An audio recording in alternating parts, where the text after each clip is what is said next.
Au commencement était la parole, et la parole était avec Dieu, et la parole était Dieu.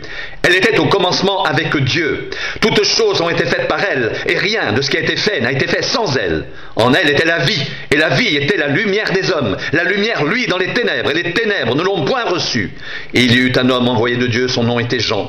Il vint pour servir de témoin, pour rendre témoignage à la lumière, afin que tous croient par lui. Il n'était pas la lumière, mais il parut pour rendre témoignage à la lumière. Cette lumière était la véritable lumière qui, en venant dans le monde, éclaire tout homme. Elle était dans le monde, et le monde a été fait par elle, et le monde ne l'a point connue. Elle est venue chez les siens, et les siens ne l'ont point reçue. Mais à tous ceux qui l'ont reçue, à ceux qui croient en son nom, elle a donné le pouvoir de devenir enfants de Dieu, lesquels sont nés non du sang, ni de la volonté de la chair, ni de la volonté de l'homme, mais de Dieu. Et la parole a été faite chair. Elle a habité parmi nous, pleine de grâce et de vérité, et nous avons contemplé sa gloire, une gloire comme la gloire du Fils unique venu du Père.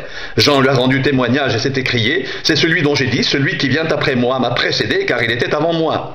Et nous avons tous reçu de sa plénitude et grâce sur grâce, car la loi a été donnée par Moïse, la grâce et la vérité sont venues par Jésus-Christ. Personne n'a jamais vu Dieu. Dieu, le Fils unique, qui est dans le sein du Père, est celui qui l'a fait connaître. Voici le témoignage de Jean lorsque les Juifs envoyèrent de Jérusalem des sacrificateurs et des Lévites pour lui demander: « Toi, qui es-tu » Il déclara, et sans restriction, il affirma qu'il n'était pas le Christ.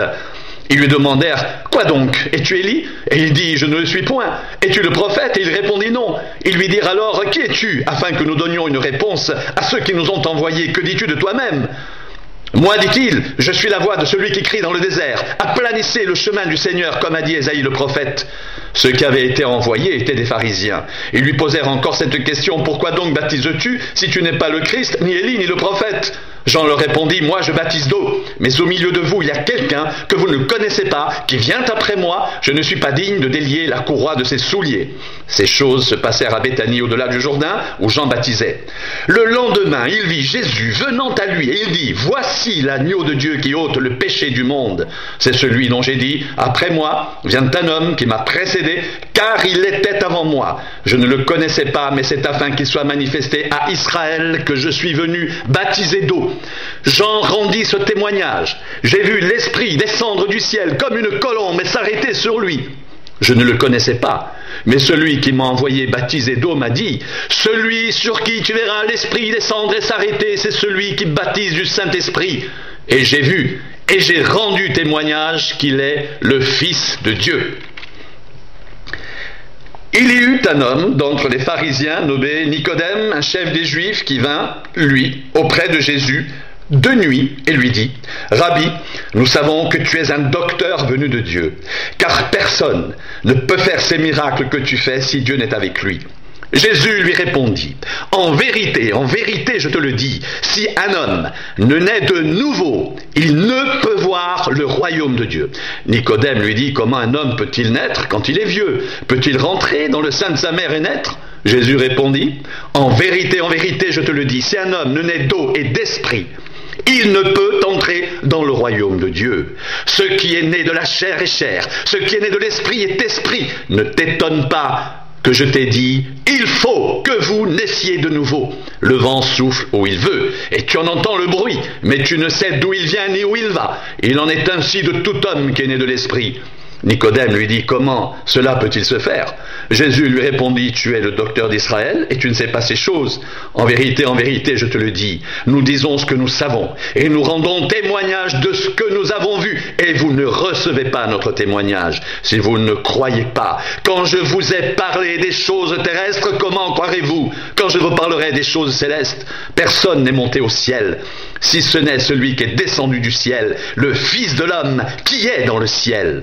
Et comme Moïse éleva le serpent dans le désert, il faut de même que le Fils de l'homme soit élevé, afin que quiconque croit en lui ait la vie éternelle. Car Dieu a tant aimé le monde qu'il a donné son Fils unique, afin que quiconque croit en lui ne périsse point, mais qu'il ait la vie éternelle. Dieu en effet n'a pas envoyé son Fils dans le monde pour qu'il juge le monde, mais pour que le monde soit sauvé par lui.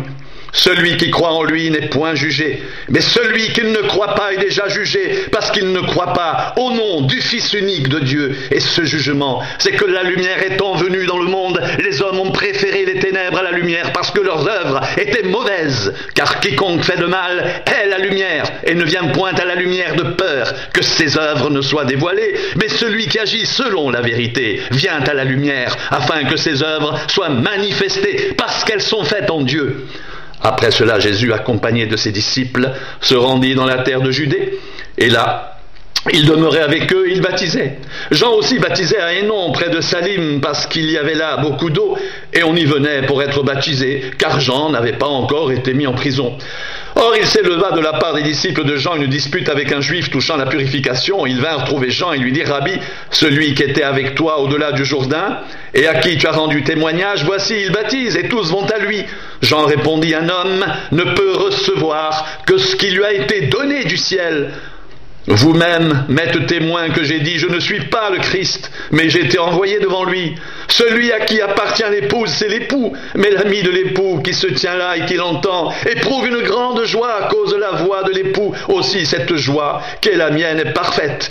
Il faut qu'il croisse et que je diminue. Celui qui vient d'en haut est au-dessus de tous. Celui qui est de la terre est de la terre, et il parle comme étant de la terre. Celui qui vient du ciel est au-dessus de tous, et il rend témoignage de ce qu'il a vu et entendu, et personne ne reçoit son témoignage. Celui qui a reçu son témoignage a certifié que Dieu est vrai, car celui que Dieu a envoyé dit les paroles de Dieu, parce que Dieu ne lui donne pas l'esprit avec mesure. Le Père aime le Fils, et il a remis toutes choses entre ses mains. Celui qui croit au Fils a la vie éternelle, celui qui ne croit pas au Fils ne verra point la vie, mais la colère de Dieu demeure sur lui.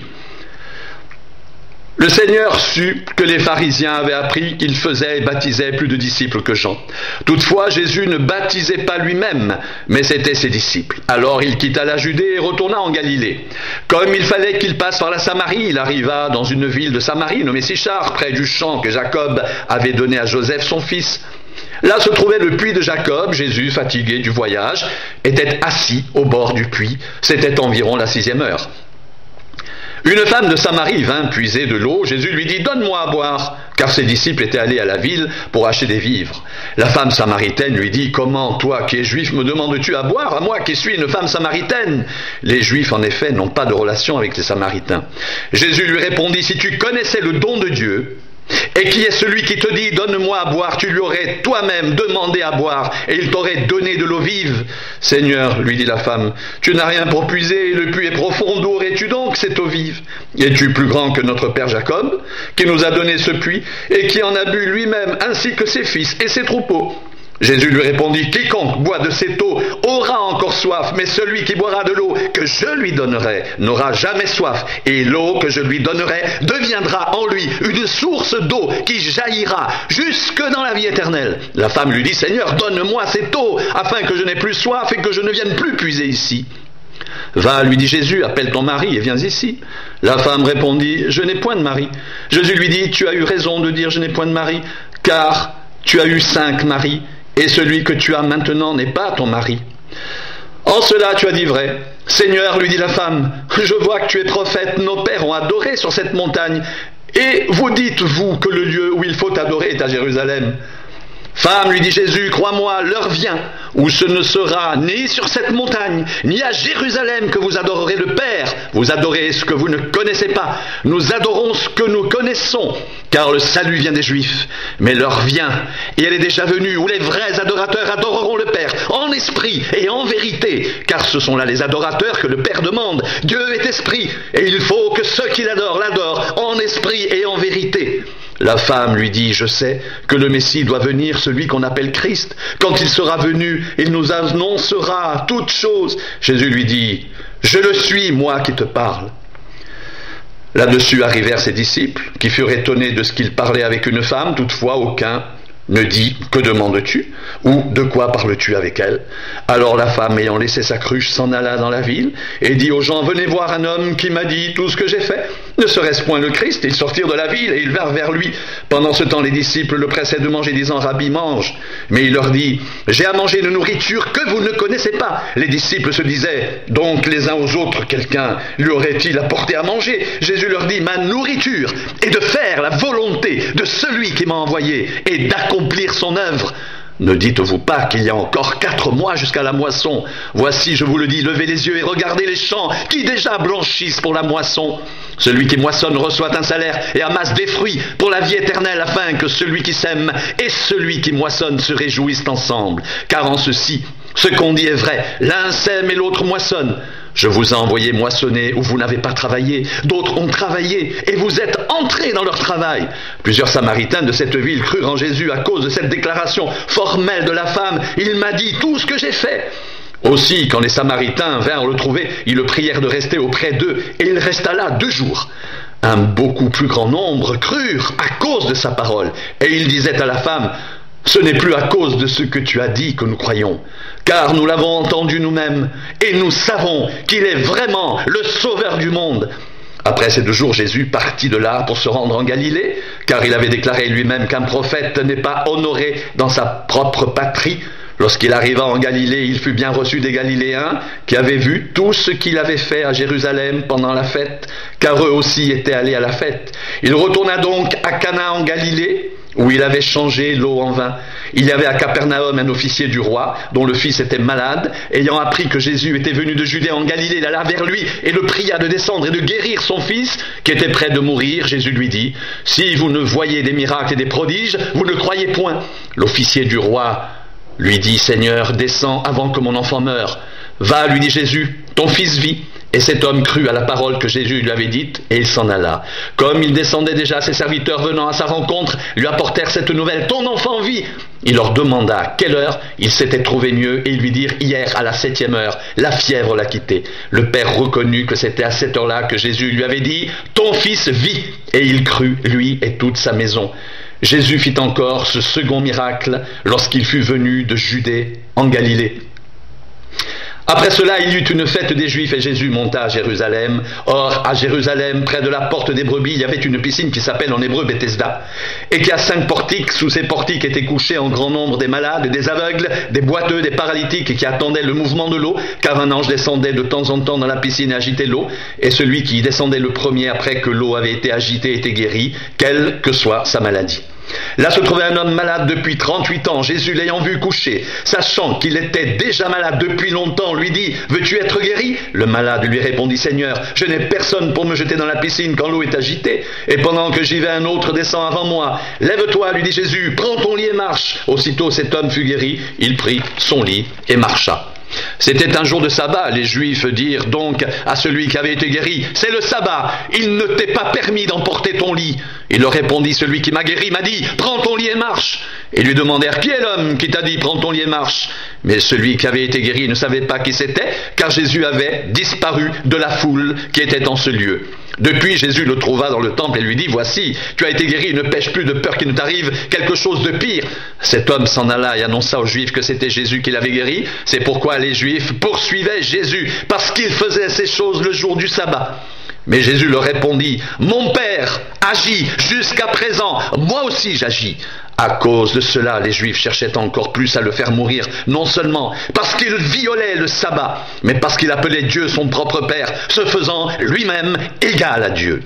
Jésus reprit donc la parole et leur dit: « En vérité, je vous le dis, le Fils ne peut rien faire de lui-même. Il ne fait que ce qu'il voit faire au Père, et tout ce que le Père fait, le Fils aussi le fait pareillement. Car le Père aime le Fils et lui montre tout ce qu'il fait, et il lui montrera des œuvres plus grandes que celles-ci, afin que vous soyez dans l'étonnement. Car comme le Père ressuscite les morts et donne la vie, ainsi le Fils donne la vie à qui il veut. Le Père ne juge personne, mais il a remis tout jugement au Fils, afin que tous honorent le Fils comme ils honorent le Père.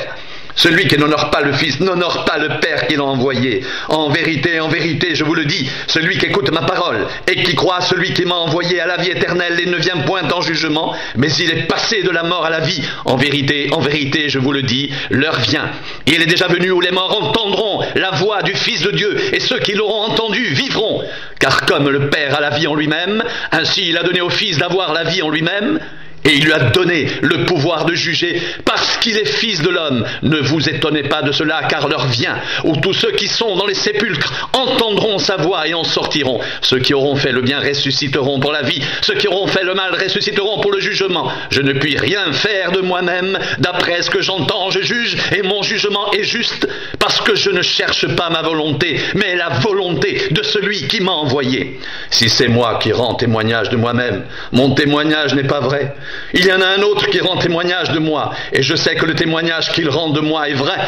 Vous avez envoyé une délégation vers Jean, et il a rendu témoignage à la vérité. Pour moi, ce n'est pas d'un homme que je reçois le témoignage, mais je dis ceci, afin que vous soyez sauvés.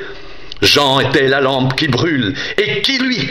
Et vous avez voulu vous réjouir 1 heure à sa lumière. Moi, j'ai un témoignage plus grand que celui de Jean, car les œuvres que le Père m'a donné d'accomplir, ces œuvres même que je fais témoignent de moi, que c'est le Père qui m'a envoyé, et le Père qui m'a envoyé a rendu lui-même témoignage de moi. Vous n'avez jamais entendu sa voix, vous n'avez point vu sa face, et sa parole ne demeure point en vous, parce que vous ne croyez pas à celui qui l'a envoyé.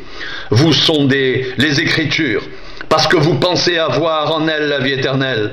Ce sont elles qui rendent témoignage de moi, et vous ne voulez pas venir à moi pour avoir la vie. Je ne tire pas ma gloire des hommes, mais je sais que vous n'avez point en vous l'amour de Dieu. Je suis venu au nom de mon Père et vous ne me recevez pas. Si un autre vient en son propre nom, vous le recevrez. Comment pouvez-vous croire, vous qui tirez votre gloire les uns des autres et qui ne cherchez point la gloire qui vient de Dieu seul? Ne pensez pas que moi, je vous accuserai devant le Père. Celui qui vous accuse, c'est Moïse,